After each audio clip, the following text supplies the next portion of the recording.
If Pirates of the Caribbean Dead Man's Chest taught us anything, it's that pirates are the least of your worries when it comes to cursed sea monsters, immortal bad guys, and morally questionable love triangles.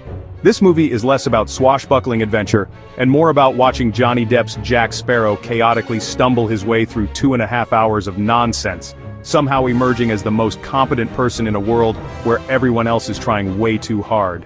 Let's start with Captain Jack. The man has the charm of a drunk uncle at Thanksgiving, yet here he is again, somehow convincing everyone to follow him on yet another doomed adventure. He's after Davy Jones's heart, literally, in an attempt to save his own skin. The twist? Davy Jones is a squid-faced sea captain with more tentacles than emotional depth, and his heart is locked away in a chest somewhere because clearly, pirates were into DIY organ storage. Jack's predicament is of course entirely self-inflicted. He made a deal with Davy Jones years ago, which is why Jones and his Flying Dutchman crew of sea creature cosplayers are now after him. But this isn't Jack's first tango with cursed treasure, and he's prepared, well, as prepared as Jack Sparrow ever is, which means he mostly wings it while making clever quips and running from explosions.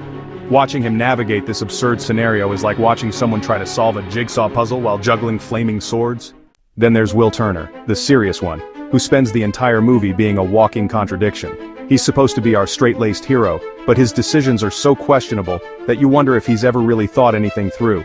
He's on a mission to free his father, Bootstrap Bill, who's stuck serving on Davy Jones' ship, but he gets tangled up in Jack's mess because apparently, every bad decision Jack makes creates a vortex of stupidity that sucks in anyone within a 5-mile radius. And then there's Elizabeth Swan, caught in the middle of this pirate soap opera. She's supposed to be the rational one, but halfway through the movie, she kisses Jack, because, why not?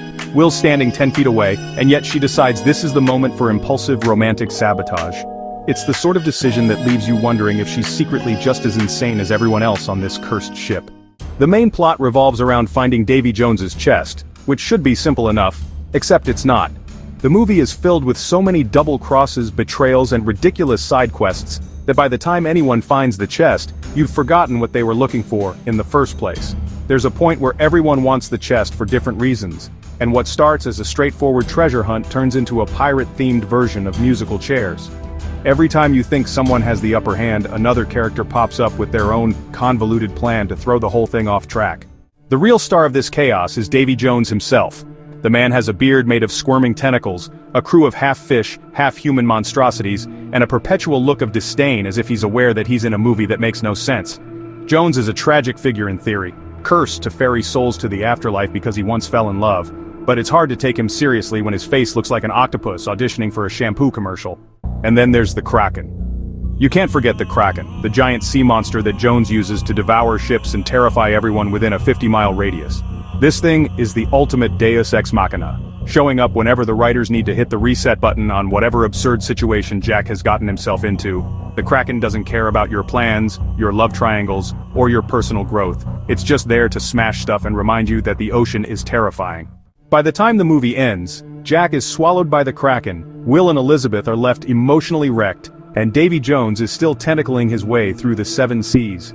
It's the kind of ending that's supposed to set up a sequel, but really just leaves you with more questions than answers. In the end, Dead Man's Chest isn't about logic or coherent storytelling. It's about watching a bunch of eccentric pirates get into impossible situations, Jack Sparrow's endless improvisation, and a whole lot of tentacles. If you're looking for a movie that makes sense, keep sailing. But if you're here for 2 hours of nonsensical chaos where every decision is worse than the last, then welcome aboard. Thanks for watching. Make sure to like, share, and subscribe. Quirky Critic signing out.